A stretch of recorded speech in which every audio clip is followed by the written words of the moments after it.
దేశవ్యాప్తంగా ఉన్నటువంటి బలహీన వర్గాలకు న్యాయం చేయాలనే ఆలోచనతోటి అనేక సందర్భాల్లో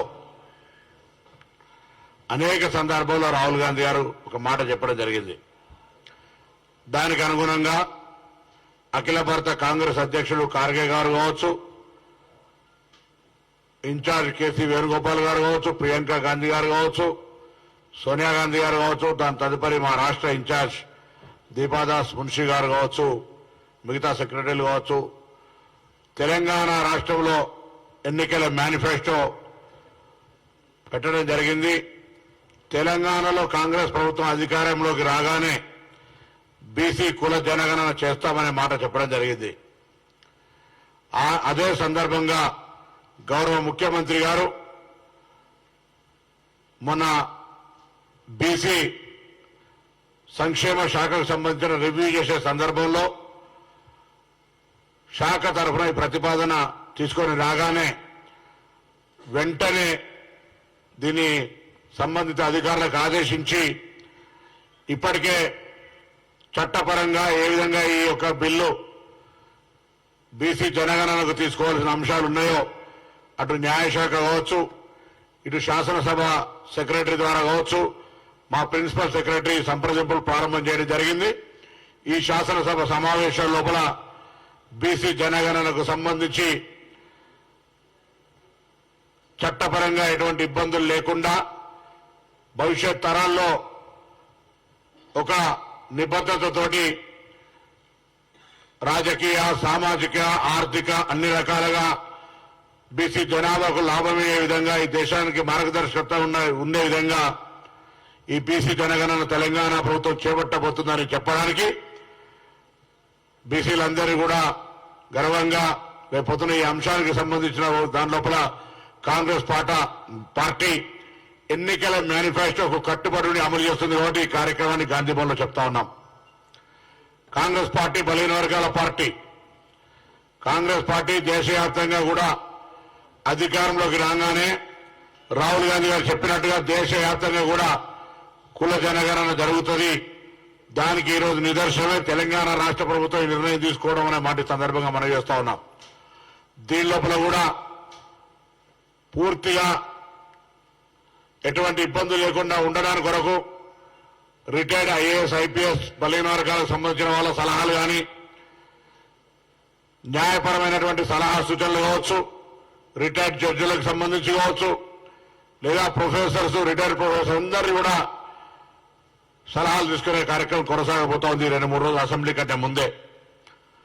అదేవిధంగా బీసీ సంఘాలందరూ కూడా కోరుతా ఉన్నాం, దీని మీద మీ సూచనలు, సలహాలు ఏమున్నా తెలంగాణ ప్రభుత్వం ఇన్ ప్రిన్సిపల్ డిసిషన్ తీసుకుంది. తెలంగాణ రాష్ట్రంలో బీసీ కుల జనగణన జరపడానికి నిర్ణయం తీసుకుంది. దానికి సంబంధించి భవిష్యత్తులో ఎటువంటి ఇబ్బంది, న్యాయపరం లేకుండా ఉండడానికి కొరకు అవసరమైన సలహా సూచనలు ఇవ్వమని సందర్భంగా కోరుతా ఉన్నాం. గౌరవ ముఖ్యమంత్రి రేవంత్ రెడ్డి గారి నాయకత్వంలో మిగతా మంత్రివర్గ సభ్యులందరి సహకారంతో నిధుల కేటాయింపు, అవసరమైన నిధుల కేటాయింపు కూడా శాఖాపరమైన ఏర్పాట్లు చేస్తా ఉన్నామనే మాట కూడా ఈ సందర్భంగా మనం చేస్తున్నాం. క్షేత్రస్థాయిలో దీని నిర్వహణకు అయ్యేటువంటి నిధుల కేటాయింపు కూడా జరగబోతా ఉంది. శాస్త్రీయంగా ఎటువంటి ఇబ్బంది లేకుండా ఉండే విధంగా జరపాలనేటువంటి ఆలోచనతో ఈ ప్రభుత్వం ఉంది. కాబట్టి దీనికి అన్ని రకాల హక్కులు, హంగులు ఏర్పాట్లు చేసుకునే దిశలో అందరికీ ఈ అంశం మీద ఎవరెవరికైతే అన్ని రాజకీయ పార్టీలు కూడా రాజకీయపరమైనటువంటి చర్చలు కాకుండా ప్రభుత్వం తీసుకునేటువంటి ఒక గొప్ప నిర్ణయం నిజంగా బలహీన వర్గాల పట్ల చర్చిస్తుంటే, ప్రేమ ఉంటే మిమ్మల్ని కూడా ఆహ్వానిస్తా ఉన్నాం. మీరేమైనా సలహాలు ఇవ్వదలుచుకుంటే దానికి అభ్యంతరం లేదు. ఇది బలహీన వర్గాల ఉన్నతి కొరకు తీసుకోబడుతున్న నిర్ణయం. తప్పకుండా ఇప్పటికే దక్షిణ భారతదేశంలో కావచ్చు, కర్ణాటక, కేరళ, తమిళనాడు, ఆంధ్రప్రదేశ్ ఇతర రాష్ట్రాల లోపల ఒక బలహీన వర్గాలకు సంబంధించి ఒక ఎజెండా ఉంది. తెలంగాణ రాష్ట్రంలో కూడా కాంగ్రెస్ ప్రభుత్వం అటువంటి సానుకూలంగా నిర్ణయం తీసుకోపోయే ఆలోచనతో ఉంది అనేటువంటి వాటి సందర్భంగా మనం చేస్తూ ఇందుకు సంబంధించి మా మేనిఫెస్టో అమలుకు సంబంధించిన విషయాల లోపల ముందుకు పోతున్నామని చెప్పేటువంటి ఒక కార్యక్రమంలో భాగంగా మీ అందరూ కూడా సహకరించమని, ఈ అంశం చేపట్టడం ద్వారా రాబోయే కాలంలో కూడా బలహీన వర్గాలకు న్యాయం జరుగుతుంది. ఎవరు వచ్చినా అధికారంలో ఏమున్నా బలహీన వర్గాల వాటా అది స్థానిక గ్రామ పంచాయతీల రిజర్వేషన్ల అంశం కావచ్చు.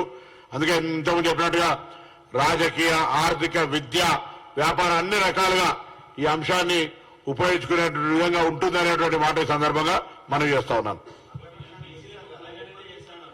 అఖిలపక్షం నేను పిలుస్తా అని చెప్పిన వారు ఎవరైనా సలహాలు తీసుకోవచ్చు. ఈ మా మేనిఫెస్టో అమలు నిర్ణయానికి అఖిలపక్షం అవసరమైతే సలహాలు తీసుకుంటామని చెప్పినా, కానీ ఇందులో రిటైర్డ్ జడ్జిలు కావచ్చు, రిటైర్డ్ ఐఏఎస్ ఐపీఎస్లు కావచ్చు, ప్రొఫెసర్లు కావచ్చు, లేదా మీలాంటి మేధావులు ప్రజలతో ఉండేటువంటి వాళ్ళు ఎవరు ఏ సలహా ఇచ్చినా తీసుకోవడానికి సిద్ధం.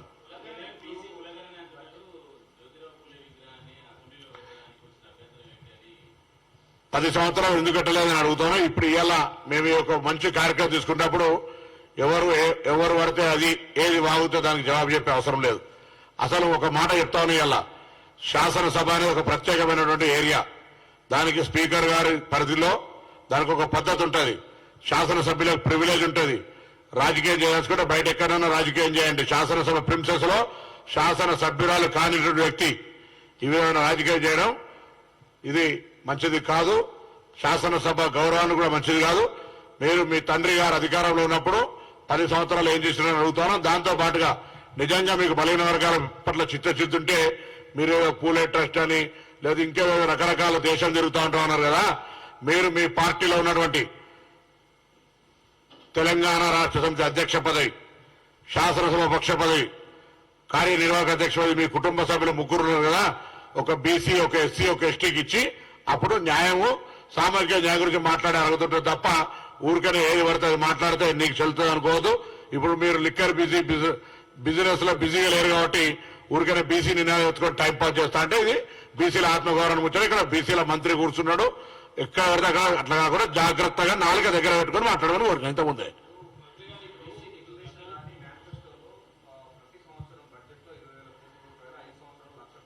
అంతకంటే ఎక్కువనే పెడతాం సోదరా. Right, we are planning. గురుకులాల నిర్మాణం కావచ్చు, మెచ్చార్జీల పెంపు కావచ్చు, సమీకృత హాస్టళ్ల నిర్మాణం కావచ్చు, అన్ని రకాల కార్యక్రమాలు మేము గతంలో శాసనసభలో ప్రశ్నించినట్టుగానే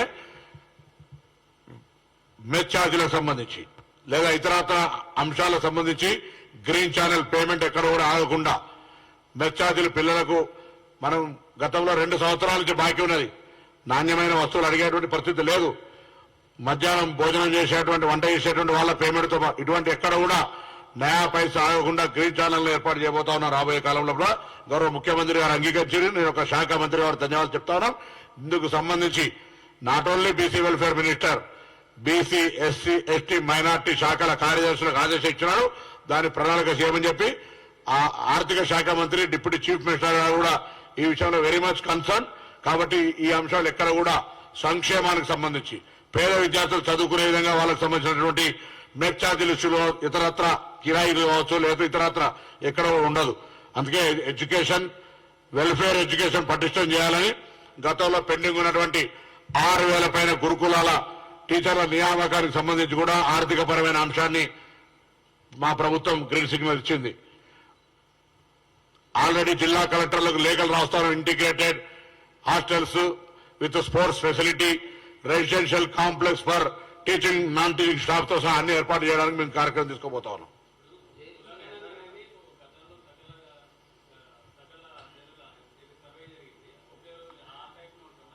డీటెయిల్ గా ఉంటుంది దీనికి సంబంధించి. అందుకే నేనేమంటున్నా, మా దగ్గర ఉన్న ఆలోచనతో పాటుగా మీకు కూడా ఏదైనా సలహా సూచన చేయదలుచుకుంటే ఐఎమ్ రెడీ, ఓపెన్.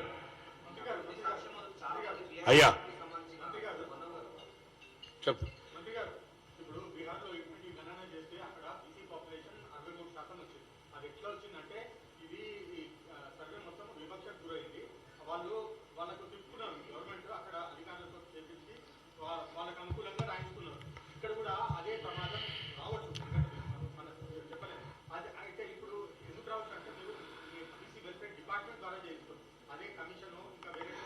నేను బీసీ వెల్ఫేర్ డిపార్ట్మెంట్ ద్వారా చేయిస్తానులే, కమిషన్ ద్వారా చేయిస్తానులే. నేను ఇన్ ప్రిన్సిపల్ డిసిషన్ తీసుకున్నా. ఇందులో ఏ విధంగా చేస్తే భవిష్యత్తుకు ఇబ్బంది లేకుండా న్యాయపరంగా క్షేత్రస్థాయిలో 100% బీసీలకు న్యాయం జరిగే విధంగా ఉంటుందో నేను సలహా అడుగుతా ఉన్నా. మేము శాసనసభ లోపల దీన్ని చర్చకు కూడా తీసుకోబోతాం. శాసనసభ లోపల కూడా వాళ్ళందరి ఆమోదము, వాళ్ళందరి సలహాలు, సూచనలు కూడా స్వీకరిస్తాం. అందుకే ఇందులో అనుభవజ్ఞులైనటువంటి పాత బీసీ కమిషన్ల చైర్మన్లు కావచ్చు, లేదా నేను కూడా పార్లమెంట్ సభ్యుడిగా ఉన్నప్పుడు పార్లమెంటరీ ఓబీసీ కమిటీ మెంబర్గా దేశంలో 20 రాష్ట్రాలు తిరిగినాం. కాబట్టి నాకు కూడా ఒక అవగాహన ఉంది. దాన్ని ఏ విధంగా చేయాలనే ఆలోచన వ్యక్తిగతంగా concern minister my own idea అయినా నేను తప్పకుండా దానికి సంబంధించిన విషయాల్లో కూడా అందరి ప్రొఫెసర్స్ కావచ్చు, ఈ కన్సర్న్ ఎవరికైతే ఉందో బ్యాక్వర్డ్ క్లాస్ పనిచేయాలని ఆర్గనైజేషన్స్ కొన్ని ఉన్నాయి, వాళ్ళందరూ ఒపీనియన్ తీసుకుంటాం. దానికి ఎక్కడ కూడా భవిష్యత్తులో అటువంటి విమర్శ, అటువంటి అవకాశం లేకుండా ఉండే విధంగా చర్యలు తీసుకుంటాం. మీరు అనుమానపడే అవసరం లేదు. ఆల్లేదు సోలేదు కొడుకు పేరు సోమని కానీ అనుమానపడకు. అది ఇప్పుడు సబ్జెక్ట్ కాదు ఇక్కడ. నో సబ్జెక్ట్ అది ఇప్పుడు కాదు. నో అది సబ్జెక్టే కాదు. ఓన్లీ ఇది ఓబీసీ కుల జనగణన. నీకు ఎప్పుడు డిబేట్ అయ్యాలి, బాగా అలవాటు అది. ఇంకా అందరికి ధన్యవాదాలు. ఈ యొక్క బీసీ కుల జనగణన అంశానికి నేను పాత్రికేయ మిత్రులందరూ కూడా సహకారం అడుగుతా ఉన్నా. పారదర్శకంగా రాబోయే సమాజంలో వెనుకబడిన వర్గాల కోసం జరుగుతున్న ఈ యొక్క నివేదిక చేయాలని చెప్పి కోరుతున్నా. మా గౌరవ వేములవాడ శాసనసభ్యుడు, ప్రభుత్వ విప్ ఆది శ్రీనివాస్ గారు, ఓబీసీ చైర్మన్ నూతి శ్రీకాంత్ గారు, ఎప్పుడు బీసీల హక్కుల కొరకు కొట్లాడే సీనియర్ నాయకుడు పిసిసి వైస్ ప్రెసిడెంట్ నిరంజన్ గారు, మిగతా వాళ్ళందరూ కూడా రావాల్సి ఉంటారు. కానీ వివిధ కార్యక్రమాల వల్ల వాస్తవంగా 12 అయితే అందరూ అందుకుంటారు. ఈ గాంధీవన్ అలవాటు అయిపోయింది. మేమేమో 12 ఏళ్ళలో మా దగ్గర వేములవాడ టెంపుల్ డెవలప్మెంట్ అథారిటీ సమావేశం పెట్టుకున్నాం. దాని గురించి ముఖ్యమంత్రి గారు